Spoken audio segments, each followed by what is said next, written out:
Uma das coisas mais cansativas nos dias de hoje são pessoas que de alguma forma querem uma vida nova, mas não acreditam que isso é possível.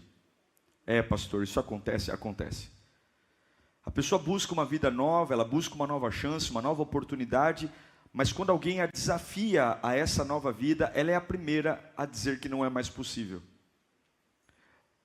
Porque a gente tagarela a necessidade de viver o novo, mas quando a gente entende o preço que tem que pagar para ter uma vida nova, a gente logo desiste. A gente sabe que tudo na vida que vale a pena tem um custo. E quanto mais valioso, mais custoso. A verdade é que muitos não têm vontade de pagar o preço para ter a vida que desejam. É triste dizer isso, mas muitos nunca chegarão no lugar que gostariam por não ter a disposição de pagar o preço que tem que pagar. Mas como nós servimos a um Deus misericordioso, amoroso, Deus tem suas formas de nos fazer chegar lá, mesmo com as nossas imperfeições.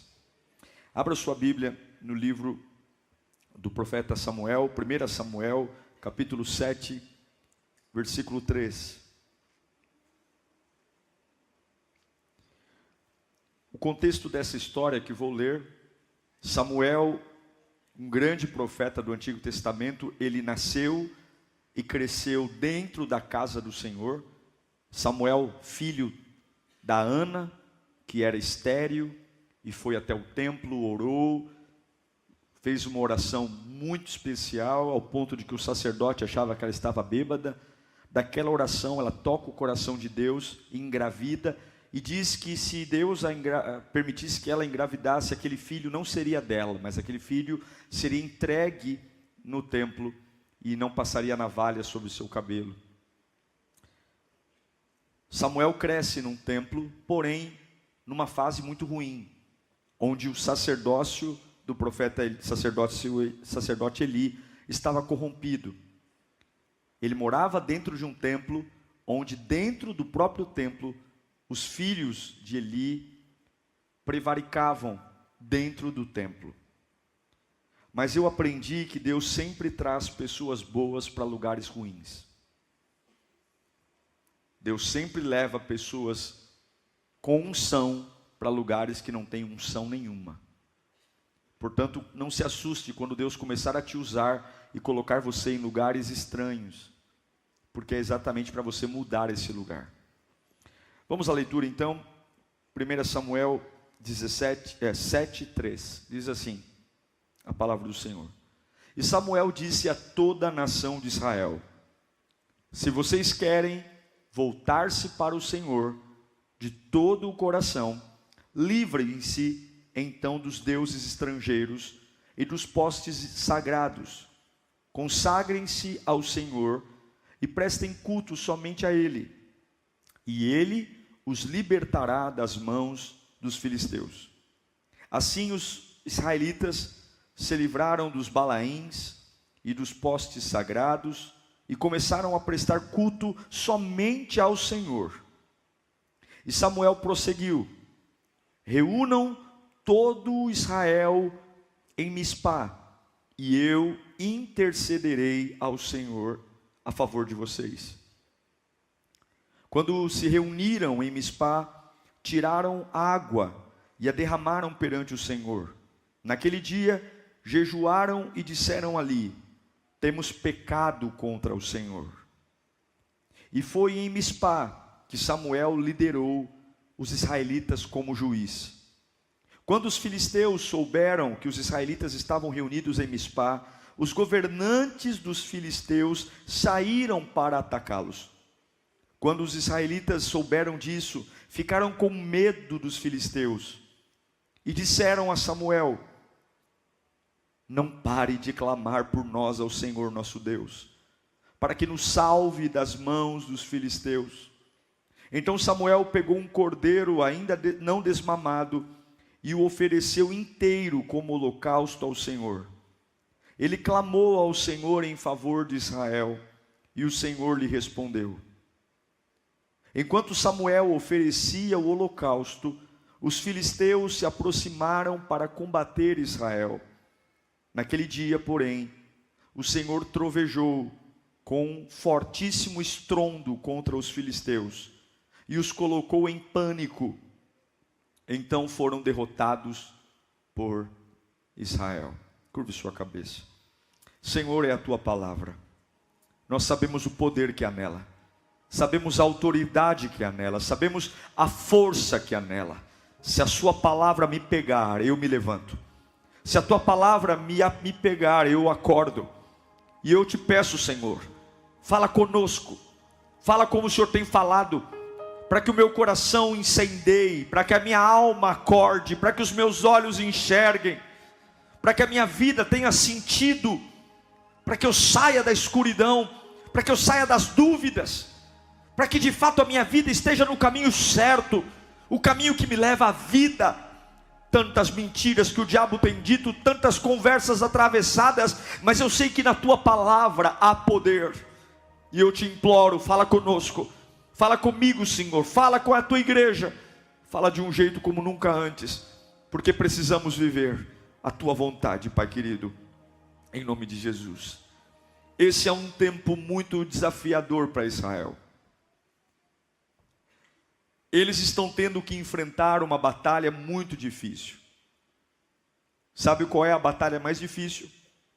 É quando você tem que enfrentar um inimigo que no passado ele já te venceu. É quando você se depara com uma situação que vem em sua direção e você sabe que no passado ela veio e te destruiu. É quando você está bem, está tranquilo, mas você vê os mesmos demônios que te atormentaram na adolescência, vício, pecado, mentira, desemprego, voltando no portão de casa, e você lembra que a última vez que os viu, eles venceram. Os filisteus estão vindo em direção a Israel, e a última vez que eles viram os filisteus ganharam. É difícil você querer uma vida nova quando um problema velho volta. É difícil você querer sonhar algo quando você vê uma crise que te desgastou, vira e mexe rodeando você. Não tem ninguém no nosso meio aqui que não gostaria de fazer novas escolhas, e que essas novas escolhas trouxessem uma nova oportunidade, um novo começo. E você tem duas coisas para fazer. Quando os inimigos voltam, e principalmente inimigos que você já sofreu derrota, você tem duas escolhas. A primeira delas é não fazer nada e assumir a capacidade de dizer: olha, eu tive uma experiência no passado e não vou fazer nada, não tem solução, ele vai me destruir de novo. Ele já mostrou o quanto o vício é forte, o desânimo é forte, a depressão é forte, a traição é forte. O diabo vem e me condena, e a minha cabeça, para que eu não me iluda, logo diz para mim que não é possível. Já foi meu tempo, já foi minha hora. É a consciência pesada. Ou eu tenho uma convicção, ou de alguma forma eu entendo que não sei como, mas a Bíblia diz que se eu tenho Cristo eu sou livre. Eu não sei como vencer, eu não sei para onde ir, eu não tenho dinheiro, eu não tenho apoio, eu não tenho nada, eu só tenho traumas, mas de alguma forma a palavra de Deus vale alguma coisa para mim, e aí eu tenho uma convicção de que não sei como, mas eu vou ser livre. E você tem que ser forte o suficiente para entender que se o Filho te libertou, verdadeiramente você é livre. Isso aqui, meu irmão, tem que ser um lema. Se Jesus me libertou, verdadeiramente eu sou livre. Mas tem que ter muita força para isso. Muita força. Porque quando os filisteus aparecem no quintal de casa, as memórias vão me torturar. E eu pergunto, quantos estão aqui que sofreram muito para se levantar depois de uma queda? E infelizmente, os inimigos continuam rondando sua vida. E você lembra que a última vez que os viu, quem levou a melhor foram eles. Mas Deus sabia que os filhos de Israel precisavam reiniciar suas vidas. E eu tenho uma palavra para muitos aqui. Chega uma hora que o computador trava tanto, que você tem que dar um boot nele.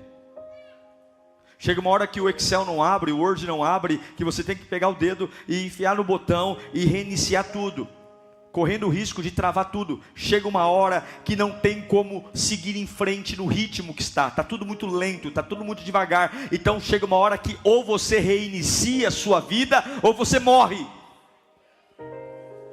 Ou você reinicia a sua jornada, ou você agoniza.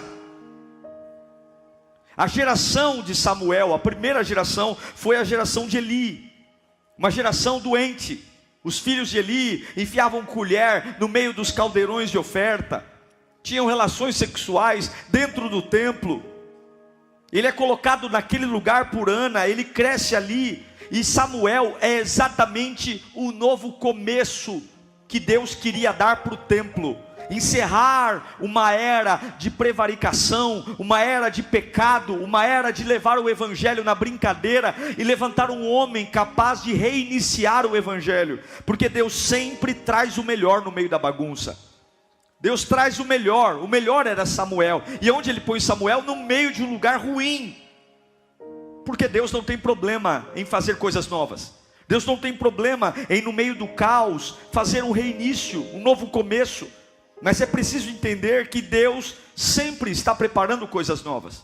Sempre. Mas qual é o caminho que nós damos para Deus reiniciar nossa vida? A queda. A queda. Ninguém gosta de cair, ninguém gosta de quebrar, ninguém gosta, mas uma geração que ama o Senhor, mas também ama Buda. Uma geração que ama o Senhor, mas também ama signo. Uma geração que diz que ama o Senhor, mas ama prevaricar. Uma geração que diz que ama o Senhor, mas ama andar com pé de coelho no bolso. Uma geração que ama o Senhor, mas vive em lotérica fazendo joguinho. Uma geração que ama o Senhor, mas enche a cara em casa com cachaça, que bate na mulher, que bate nos filhos de forma animalesca. Uma geração que ama o Senhor e que faz o que um mundano faz, só consegue ser convertida com a queda. Era assim que Israel estava. Eu amo a Deus, mas eu enfio minha colher no tambor de oferta. Eu amo a Deus, mas a gente tem sexo dentro da igreja.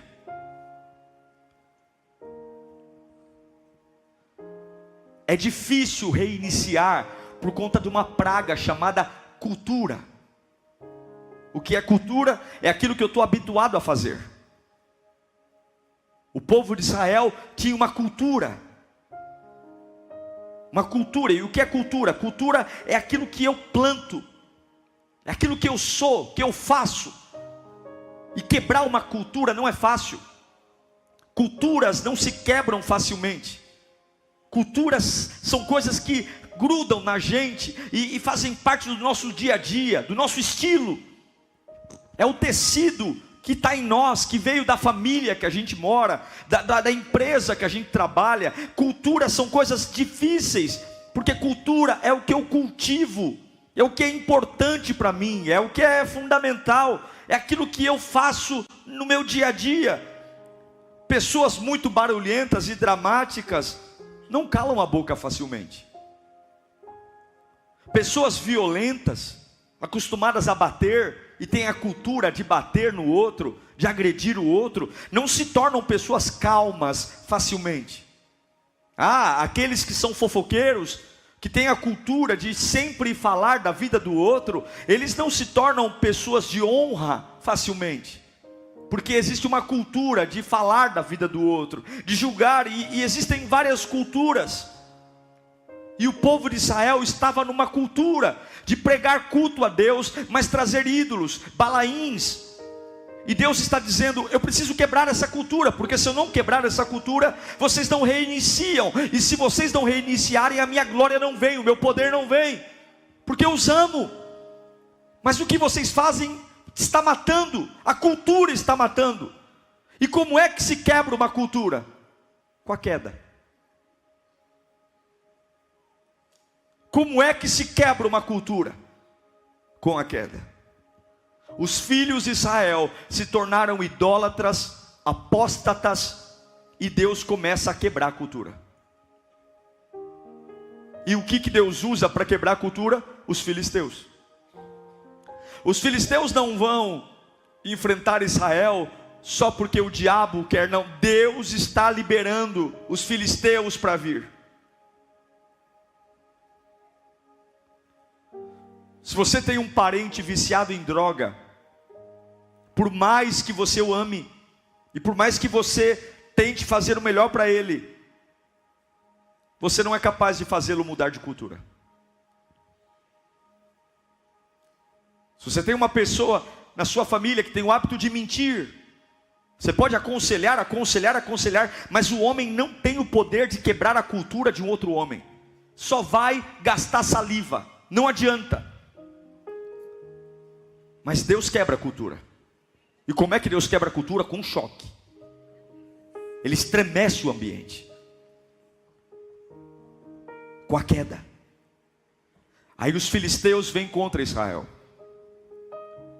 E Israel é a primeira vez que vai enfrentar os filisteus. E o que eles fazem? Eles pegam a Arca da Aliança. Lembra da Arca da Aliança?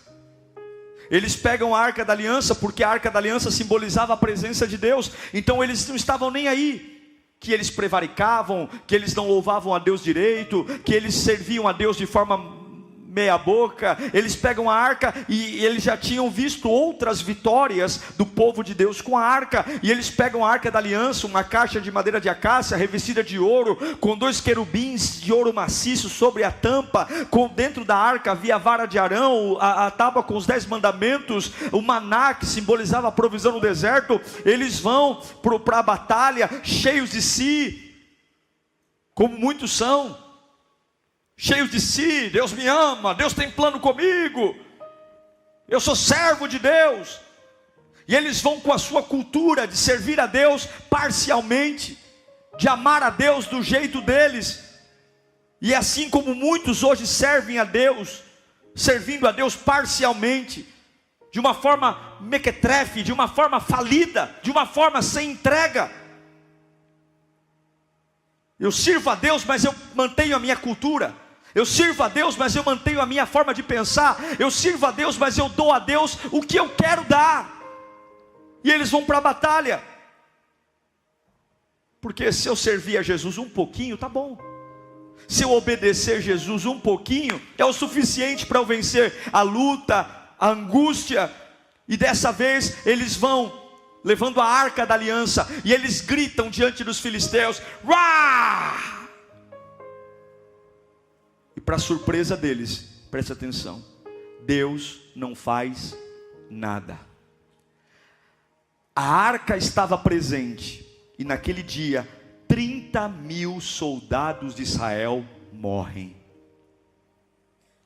30.000 homens caem mortos no chão. 30.000 famílias entram em luto. 30.000 mulheres chorando por conta de seus homens. Não só os 30.000, como os 2 filhos de Eli morrem, Ofni e Finéias.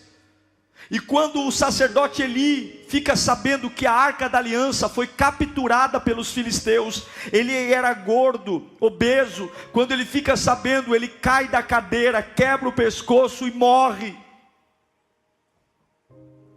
Foi um choque. Eles achavam que Deus estava com eles. Eles tinham a Arca da Aliança, mas um dia de vitória e triunfo se transformou num dia de luto e vergonha.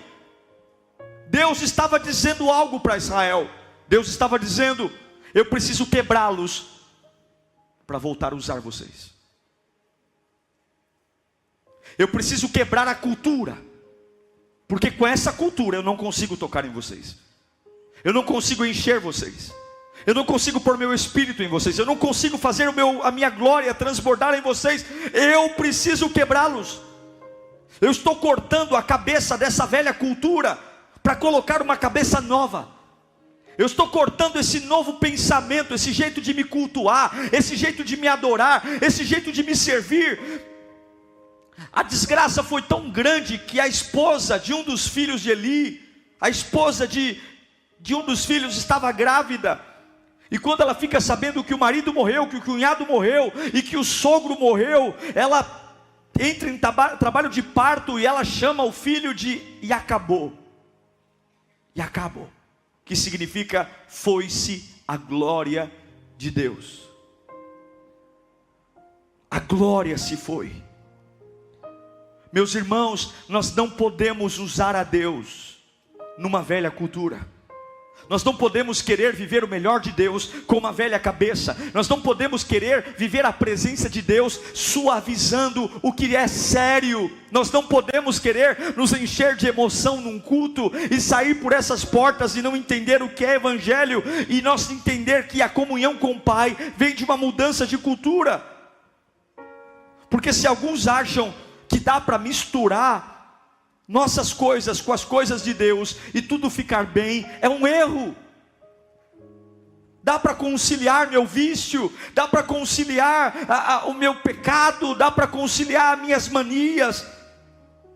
E muitas vezes a única alternativa que nós damos a Deus é a queda. Mas infelizmente alguns, até quando caem, se revoltam ainda mais, ao invés de trocar a cultura. Tem pessoas que te ajudam e não te ajudam mais. Tem pessoas que eram seus amigos e não são mais. E Deus não se pode usar numa cultura velha. Essa é a grande queda de Israel. 30.000 homens caíram no campo de batalha. 30.000 homens. A arca da aliança levada cativa. Mas a minha Bíblia diz em Hebreus 12:6, fica comigo: pois o Senhor disciplina quem? A quem ama, e castiga todo aquele a quem aceita como filho.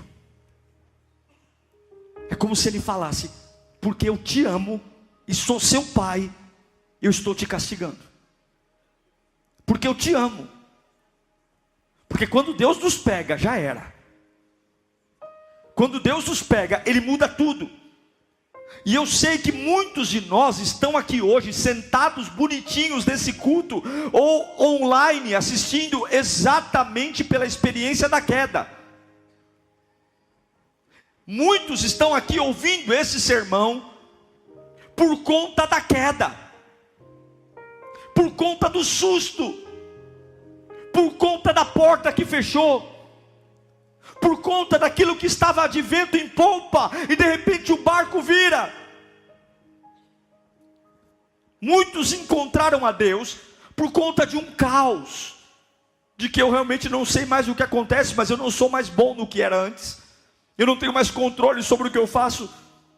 Se nós pararmos de querer ser professor e aluno e começar a aprender com o que Deus está fazendo, eu vou te falar uma coisa: eu não ligo se você vem à igreja e não quer bater palma. Eu não ligo se você vem à igreja e não quer cantar. Eu não ligo se você vem à igreja e não quer ouvir uma palavra com paixão. Mas deixa eu te dizer uma coisa: quando o câncer pega você, você vai adorar com paixão.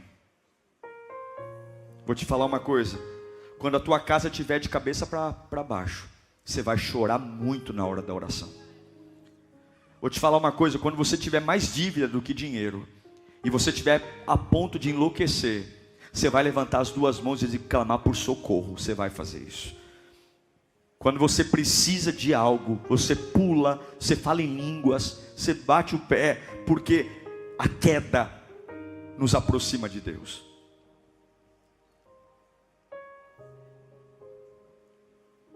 Mas sempre depois de uma queda vem uma grande reviravolta.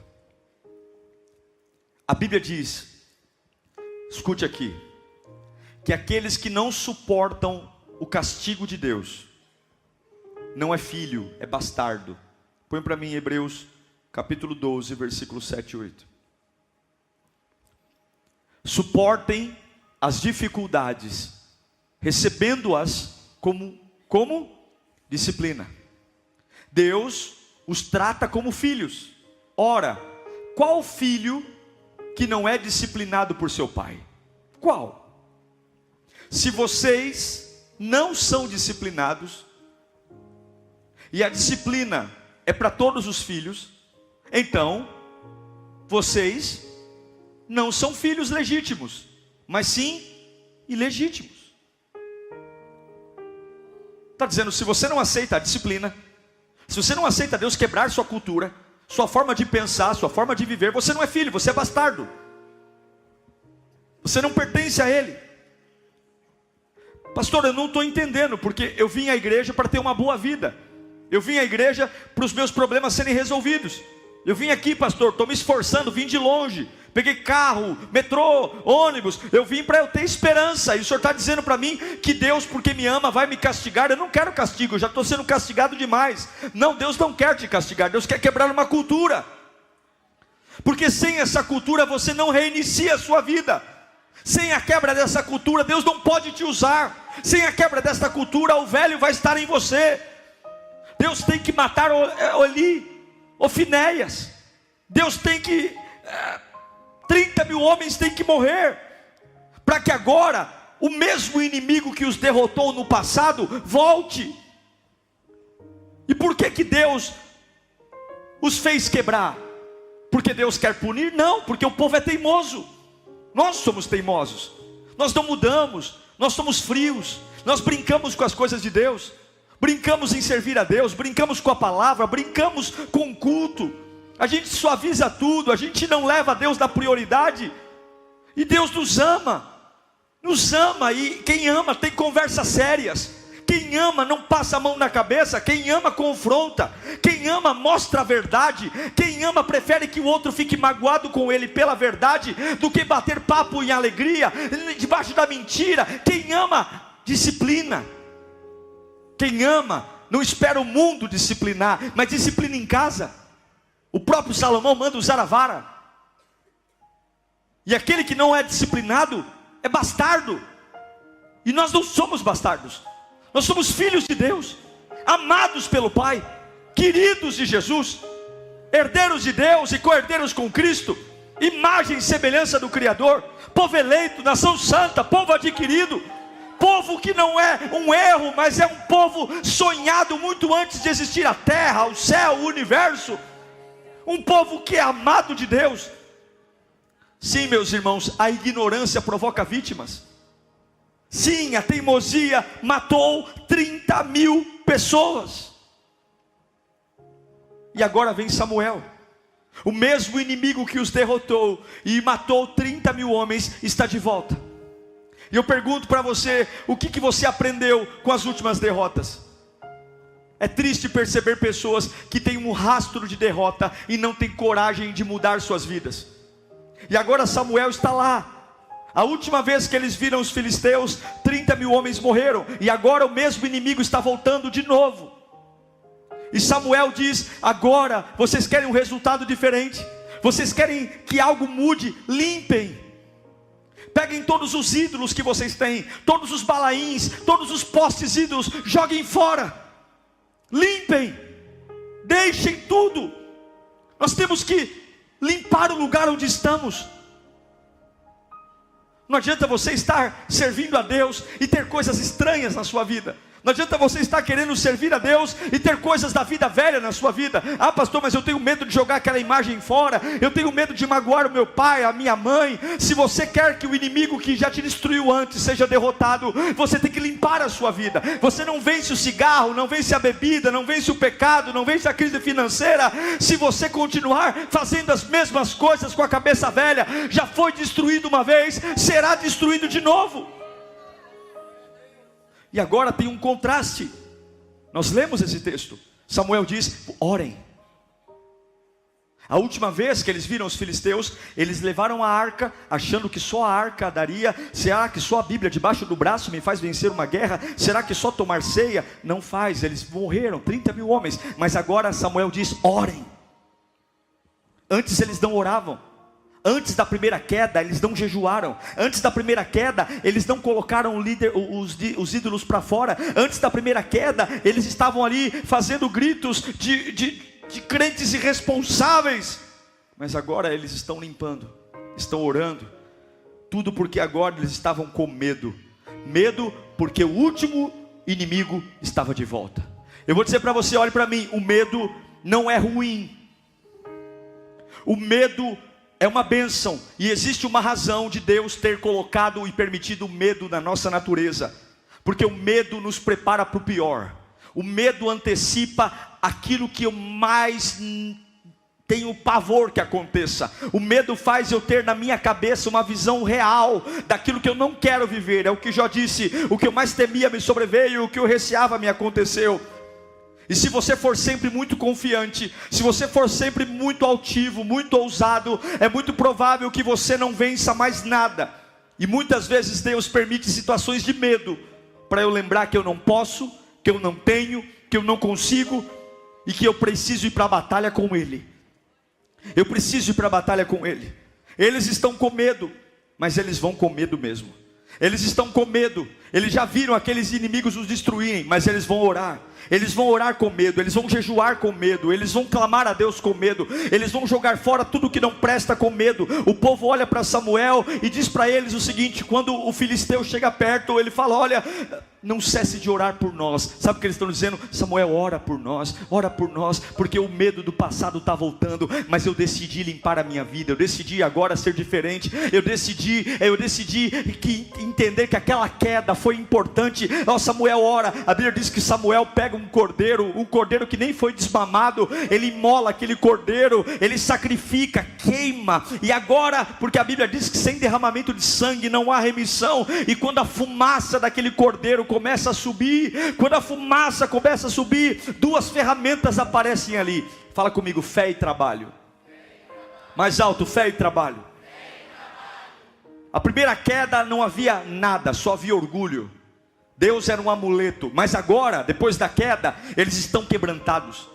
E agora eles têm fé e trabalho, porque não adianta orar e não trabalhar, não adianta trabalhar e não orar. Eles estão orando e estão entregando sacrifícios, eles estão enfrentando um desafio. E eu sei que muitos aqui estão sendo nesse momento testados, porque inimigos do passado estão voltando. Coisas que no passado te envergonharam estão voltando. Coisas que no passado tiraram coisas de você estão voltando. Coisas que no passado derrotaram sua família estão voltando. Coisas que no passado causaram pesadelos estão voltando. E Deus está dizendo: pare de olhar para quem está voltando e olhe para a minha comunhão contigo. Pare de olhar para quem está voltando. O diabo nunca vai definir sua vitória ou sua derrota. É o que está dentro de você que define quem ganha e quem perde.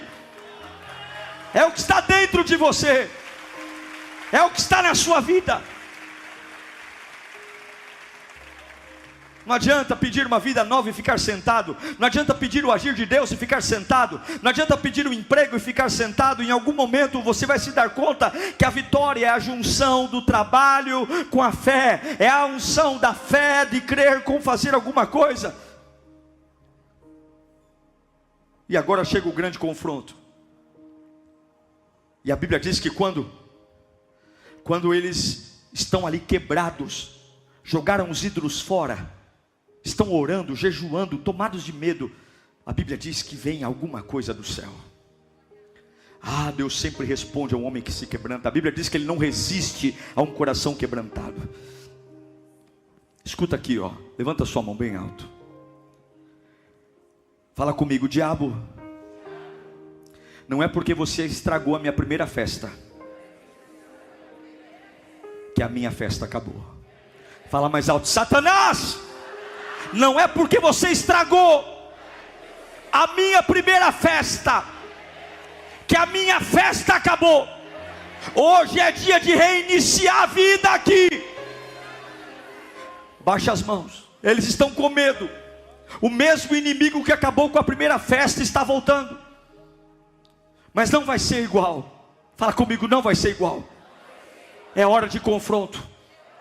Fala para o seu irmão: é hora de confronto. Fala para o seu vizinho: é hora de confronto.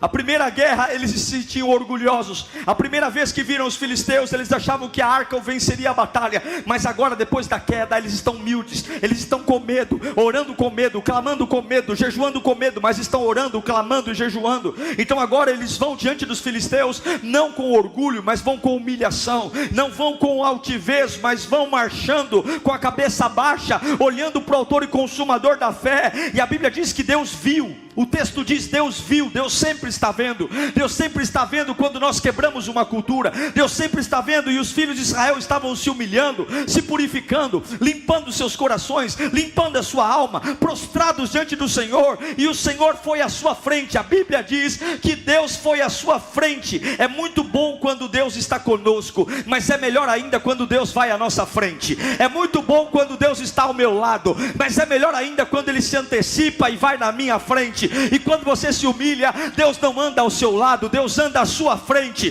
Quando você adora, Deus não anda ao seu lado, Deus anda à sua frente. Quando você se antecipa no clamor, Deus não está do seu lado, Ele está na sua frente. Existe uma diferença entre estar com você e estar antes de você. Um crente normal crê que Deus está com ele, mas um crente sobrenatural crê que Deus está antes dele. Antes de mim Ele já está, antes de mim Ele já está fazendo, Ele já está curando. Levanta a sua mão para cá. Deus não está com você, Deus está antes de você. Se você quebrar essa cultura, antes da luta chegar, Deus já está. Antes do desemprego chegar, Deus já está. Antes do câncer chegar, Deus já está. Antes da traição chegar, Deus já está. A Bíblia diz que quando eles começaram a clamar a Deus, Deus já estava antes do campo da batalha. E a Bíblia diz que Deus mandou, não sei o que aconteceu no céu, mas foi um reboliço. Começaram trovões, relâmpagos contra os filisteus, uma confusão no acampamento do inimigo, uma confusão. Homens que já tinham visto a derrota de Israel, agora vendo o Deus de Israel se manifestar. Os teus inimigos conheceram o teu poder. Está na hora dos teus inimigos conhecerem o poder do teu Deus. Os teus inimigos viram o que você pensa. Está na hora dos teus inimigos conhecerem o Deus que você vem buscar aqui nessa quinta-feira. Eu e você somos o cocô do cavalo do bandido, mas aquele que está no trono, Ele é imparável, Ele é imparável, Ele é imparável, Ele é o Todo-Poderoso. Conheceram a tua voz. Está na hora de ouvir a voz daquele que fala a voz de muitas águas. Eles sondaram o teu poder. A Bíblia diz que os filisteus, a primeira vez eles viram um povo orgulhoso sem unção, mas agora vê um povo quebrantado, temente a Deus. A primeira vez eles viram um povo pomposo, cheio de normas, cheio de pompa, cheio de roupa bonita, orgulhosos, gritando. Mas agora vê um povo de joelho, levantando a mão para o céu e clamando por misericórdia, e dizendo: Samuel, ora por nós. Eles pensam que você está humilhado porque está com medo deles. Eles pensam que o povo de Deus estava ajoelhado com pavor, mas eles vão ser confundidos, porque não estamos de joelho porque temos medo do inimigo. Estamos de joelho porque dependemos do autor e consumador da nossa fé. Nós não calamos a boca diante dos adversários porque somos frouxos. Calamos a boca diante dos adversários porque é o Senhor que vai falar por nós. Nós não perdemos uma guerra na conversa porque somos covardes, mas entendemos que enquanto gritam, eu me ajoelho para que o autor e consumador da minha fé quebre a cultura e faça. A minha Bíblia diz que Deus deu uma surra nos filisteus. Eles foram embora correndo, e aquele que os derrotou da primeira vez foram humilhados. Foram humilhados. Tudo que bateu neles, tudo que os humilhou, agora provou quem é Jesus, quem é o Deus. Pouco a pouco os filisteus foram destruídos, porque Deus estava ao lado do seu povo e à frente do seu povo. Hoje é dia de você ir para o lugar mais alto da sua batalha. Hoje é dia de você ir para o lugar que você sofreu o seu maior ataque. Hoje é dia de você ir para o lugar que você foi mais envergonhado no passado. Hoje é o dia de você olhar para aquilo que mais te trouxe desgosto, porque Deus não está indo com você, Deus já está lá. Deus já está lá. E tudo que aconteceu com você é porque Deus te ama e Ele quer usar você.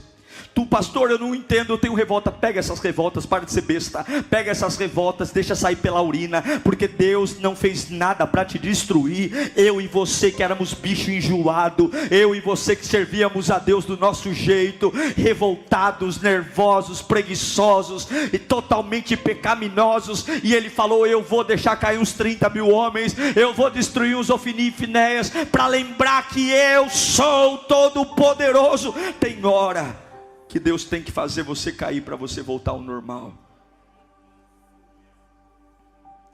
Tem hora que o celular trava e você tem que apertar os 2 botões e reiniciar.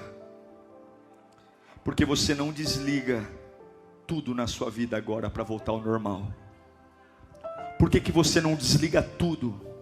Sabe essa vida espiritual sua que não vai? Por que você não reinicia tudo hoje? Por que você não enfia o dedo no botão e fala: hoje eu vou recomeçar? Senhor, eu vou jogar fora os ídolos, eu vou jogar fora o orgulho. Senhor, eu vou me humilhar diante de Ti, porque eu não vou deixar o que me destruiu no passado me destruir de novo. Eu não vou deixar. Esse culto é um culto para você resetar a sua vida. Esse culto é um culto para você reformar a sua vida. Porque sem reforma, o que te venceu no passado vai te vencer de novo. Eu quero orar por você. E eu quero que você pense na sua fé agora. A maior vitória é depender de Deus. E eu não quero ser derrotado pelo que me derrotou no passado. Eu não quero de novo que os filisteus me envergonhem. Eu não quero. Já chega as lembranças. Já chega a vergonha. 30 mil homens. E eu era crente. E eu carregava a Bíblia. E eu levei a arca. Mas não. Oh, Senhor, eu não quero ver de novo o pesadelo voltando. Eu não quero ver de novo aquela fase voltando. Eu não quero. Então eu vou limpar, eu vou resetar, eu vou apertar o botão. Eu não quero mais saber o que aconteceu antes. Eu não quero mais saber as desculpas que eu dei. Senhor, está aqui, ó Senhor. Samuel, ora por nós, Samuel. Samuel, ora por nós, Samuel. Eu estou jogando fora. Eu estou jogando fora aquilo que me lembra. Eu estou jogando fora os guias. Eu estou jogando fora as imagens de gesso. Eu estou jogando fora essas amizades que não me levam para lugar nenhum. Eu estou consertando a minha vida. Eu estou consertando a minha santidade. Eu estou consertando a minha conversa. Eu estou consertando os lugares que eu frequento. Eu vou jogar foto fora. Eu estou começando uma vida nova hoje. Eu estou começando porque esses filisteus até agora eles pisaram em mim, mas no meu Deus eles não vão pisar. Chega. Deus quer me usar, é por isso que Ele está quebrando, é por isso que Ele quebrou você, é por isso que de repente você perdeu, é por isso que de repente as coisas não estão funcionando, é por isso que de repente você que estava certo de uma vitória não venceu. Mas eu não aceito a disciplina, então você é bastardo. Porque aquele que é filho aceita a disciplina. E o que é aceitar a disciplina? É que quando nada der certo, eu me ajoelho, não para me render ao inimigo, mas para depender de Deus. Quero que você feche os seus olhos nesse instante.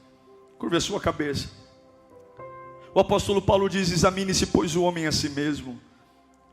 É muito gostoso quando a gente vem a um culto e a gente recebe uma palavra de levantar, da glória, aleluia, receba. É muito gostoso, mas também é entender que tem vitórias que começam por limpezas. Tem vitórias que começam por resetar o programa. Não dá mais para conciliar Deus com o mundo. Não dá mais para conciliar a vida velha com a vida nova. Não dá mais para eu querer ser alguém novo com características velhas. Não dá mais. E é por isso que alguns estão de novo caindo nos mesmos lugares, sofrendo. Limpa, consagra teu lar, limpa a tua casa, comunica dentro de casa. Aqui mora um crente, que dentro de casa mora um crente. Esse tipo de música não entra aqui, esse tipo de assunto não entra aqui, esse tipo de conversa não tem aqui. Olha, eu sou crente, não me convida para ir para esse tipo de lugar, porque eu não vou.